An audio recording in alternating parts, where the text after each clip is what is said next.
پھر اس نے روضہ رسول دکھایا،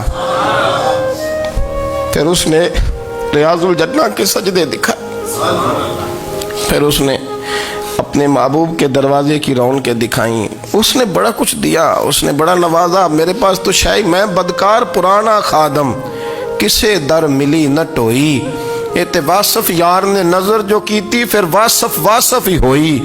یہ تو اس کا کرم ہوا۔ تو یہ وہ کہنے لگا تو اللہ کے نام پہ جان مانگ، میں وہ بھی دینے کو تیار۔ میرے پاس تو شے کوئی نہیں تھی، مجھے تو اپنا پتہ ہے، میں تو کوئی شے نہیں تھا، کچھ نہیں تھا میرے پاس۔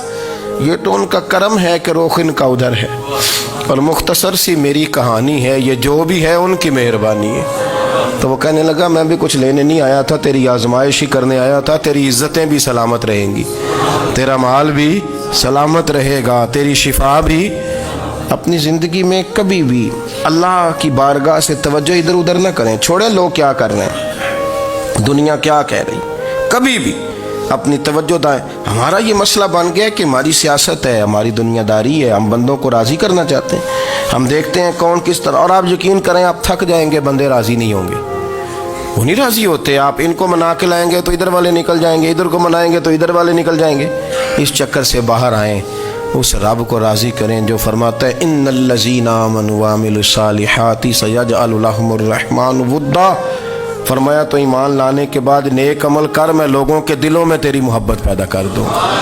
رحمان لوگوں کے دلوں میں محبت ڈال دے گا، اللہ لوگوں کے دلوں میں۔ اپنی نظر ہمیشہ اپنے رب پہ رکھیں، اتنی لمبی چوڑی دنیا داروں سے امیدیں نہ وابستہ کریں۔ میں نے دیکھا ہے لوگ کاسا لیسی کرتے ہیں، کبھی اس کے دروازے پہ کبھی اس کے دروازے پہ۔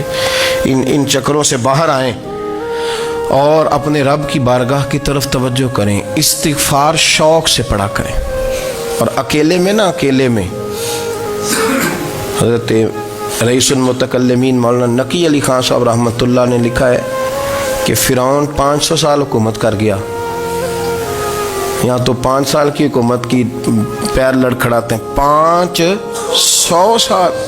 فرماتے اصل وجہ یہ تھی کہ دنیا جب سو جاتی تھی نا تو اوپر چادر لے کے تو مصلے پہ بیٹھ جاتا تھا، اور ہاتھ باندھ کے کہتا تھا رب تو ہی ہے، میرا پردہ نہ کھولنا، مالک تو ہی ہے، کرم نوازی کرنا، میری پکڑ نہ کرنا۔